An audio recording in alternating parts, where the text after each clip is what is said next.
এই পর্যায়ে জানবো শুক্রবার ছুটির দিন এবং সকালবেলায় যারা বাজার করতে যাবেন তাদের সুবিধার্থে আজকের বাজার দর কেমন। আমাদের সাথে শুরুতেই যুক্ত হচ্ছেন কুমিল্লা থেকে কাজী এনামুল হক, আমাদের সহকর্মী।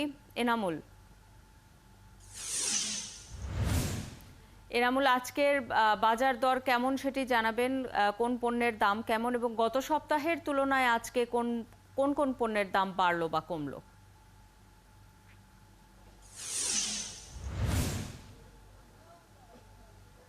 কমার কথা দিয়ে শুরু করি। আজকে জিরার দাম কেজিতে কমেছে 100 টাকা, 700 টাকা 800 টাকা যে জিরা বিক্রি হচ্ছে 700 টাকায়। তবে পেঁয়াজের ঝাঁজ আবার বেড়ে গেছে, 70 টাকা কেজি বিক্রি হচ্ছে পেঁয়াজ। সেই সাথে বেড়েছে সব ধরনের মশলার দাম। রসুন কেজি 220 টাকা, আদা 200 টাকা করে বিক্রি হচ্ছে। তেলের দাম বেড়েছে লিটারে 3 টাকা করে এবং এলাচির দাম কেজিতে 1000 টাকা বেড়েছে। 3000 টাকা এলাচি, 4000 টাকা বিক্রি হচ্ছে। দারুচিনি বিক্রি হচ্ছে 100 টাকা বেড়ে 600 থেকে 650 টাকা। এবং বাজারে যে সবজি গত কাল থেকে আজকে শুক্রবার, সেই কারণে সবজির দাম একটু বেশি। টমেটো আলু বিক্রি হচ্ছে 50 টাকায় এবং সেই সাথে অন্যান্য যে সবজিগুলো 60 থেকে 70 টাকা এবং 80 টাকায় কিন্তু সবজি মিলছে। টমেটো গেল শুক্রবারও কিন্তু 30 টাকায় ছিল, আজকে কিন্তু সেই টমেটো কিন্তু বিক্রি হচ্ছে 50 টাকা করে। আলুর দাম 60 টাকা ছিল, 10 টাকা কমে 50 টাকায় এসেছে কেজি 50 টাকায়। মাংসের বাজারের কথা যদি বলি, মাংস 800 টাকা কেজি। বিকাশে কম খরচে ক্যাশ আউটের লিমিট বেড়ে 50,000, প্রিয় এজেন্টও 2টা। গরুর মাংস বিক্রি হচ্ছে। সেই সাথে বাজারে ভরপুর সবজি এবং বেড়েছে কাঁচামরিচ এবং ধনেপাতা এবং সেই সাথে লেবুর দাম গরমকে উপেক্ষা করে কাঁচামরিচ বিক্রি হচ্ছে কেজিতে গেল সপ্তাহের তুলনায় এই সপ্তাহে বেড়েছে 10 টাকা করে। মাছের বাজার খানিকটাই উত্তপ্ত, সেই সাথে ইলিশ মাছের সরগম আছে বাজার, যেমনিভাবে সবজির বাজার সরগম, সেই সাথে মাছের বাজারে একটু খানিকটাই সরগম। প্রচুর মাছ আজকে দেখা মিলছে। সেই সাথে ইলিশের যেই মাছ, যে ইলিশ মাছ ভরপুর বাজারে ইলিশ মাছ রয়েছে। তো আজকে কত করে বিক্রি হচ্ছে ইলিশ মাছ? ইলিশ মাছ 1300 আর 1600। আজকে 1300 টাকা কেজি এবং 1600 টাকা করে কেজি ইলিশ মাছ। এবং ইলিশ মাছ বাজারে অনেকটাই ভরপুর ইলিশ দেখা মিলছে। সেই সাথে অন্যান্য যে মাছগুলো আছে সেইগুলো কিন্তু বাজারে অনেক ভরপুর দেখা মিলছে। সেই সাথে আপনি দেখছেন যে অনেক তরতাজা যে মাছগুলো রাজগঞ্জ বাজারে এসে দেখা যাচ্ছে। সেই সাথে বাজারে ভরপুর মাছ উঠেছে। কেজি কত করে? এটি 280 টাকা। 280 টাকা করে মিলছে কারফিউ মাছ। এবং সেই সাথে রয়েছে বড় বড় তেলাপিয়া এবং ট্যাংরা এবং দেশীয় মাছের সে পাবদা, সরপুটি এবং রুই মাছ, বড় বড় রুই মাছগুলো সে বাজারে ভরপুর। এবং সেই ক্রেতারাও কিন্তু স্বাচ্ছন্দ্যে মাছ কিনছেন, যে ভরপুর মাছের বাজার। আমি যদি আর কয়েকটি বড় মাছের দাম জিজ্ঞেস করি, আজকে কত করে রুই কাতল? 350। দামটা কখন কম? মাছের দাম এখন মোটামুটি কমে আছে। আসলে বাজারে যখন ভরপুর মাছ থাকে তখন মাছের বাজারটা কম থাকে এবং সেই জন্য এখন 350 টাকা করে কেজি রুই মাছ এবং কাতল মাছ বিক্রি হচ্ছে। এবং সেই সাথে ক্রেতাদেরও সরগম অনেক দেখা যাচ্ছে। আমি যদি কয়েকজন ক্রেতাদেরকে জিজ্ঞেস করি, আপনার মাধ্যমে আমরা আসলে বিক্রেতাদের কাছ থেকেও শুনছিলাম জিনিসপত্রের কেমন দাম, এবং যেটি জানছিলাম যে মশলার বাজার সবচেয়ে বেশি অস্থির মনে হলো এবং সবজির দামও বেড়েছে। আমরা বিষয়গুলো নিয়ে আলোচনার জন্য কনজিউমার্স ফোরামের নির্বাহী পরিচালক এমদাদ হোসেন মালেকের সঙ্গে যুক্ত হচ্ছি। স্বাগত জানাচ্ছি আপনাকে একাত্তর সকালে। শুভ সকাল।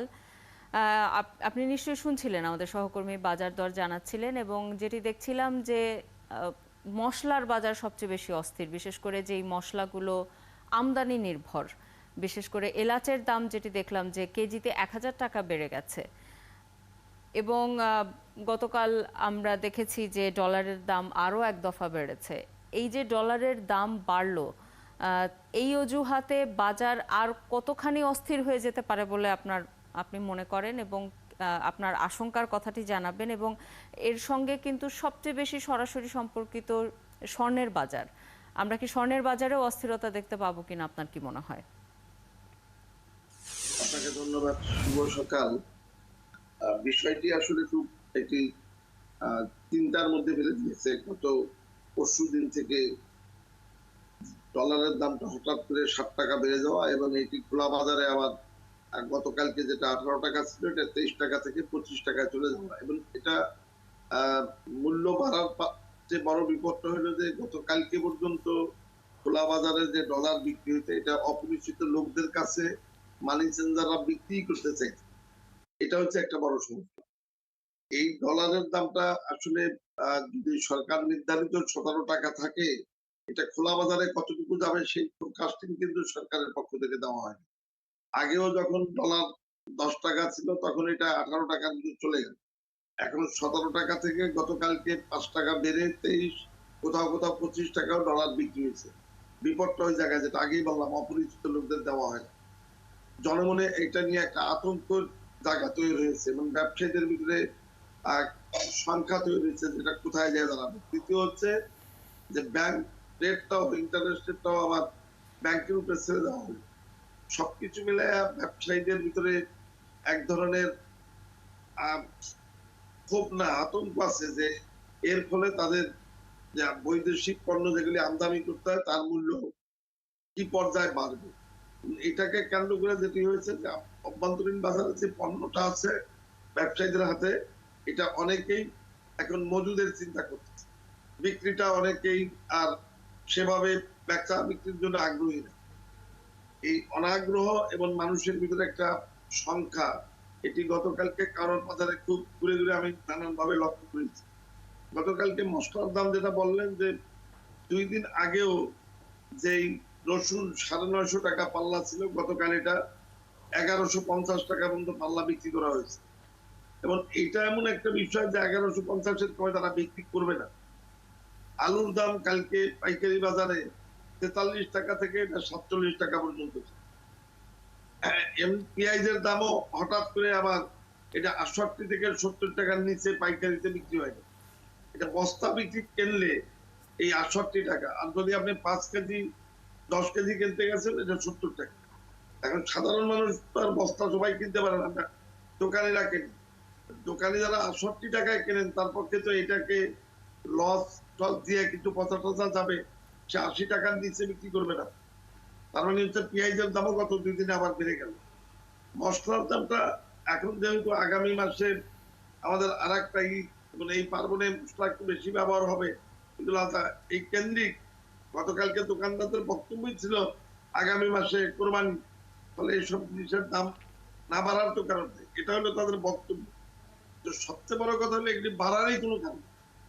এখন মনিটরিংটা দুর্বল হয়ে যাওয়ায় নানা অজুহাতেই আসলে বাজার অস্থির হয়ে যাচ্ছে। আপনাকে অসংখ্য ধন্যবাদ আমাদের সাথে যুক্ত হবার জন্য।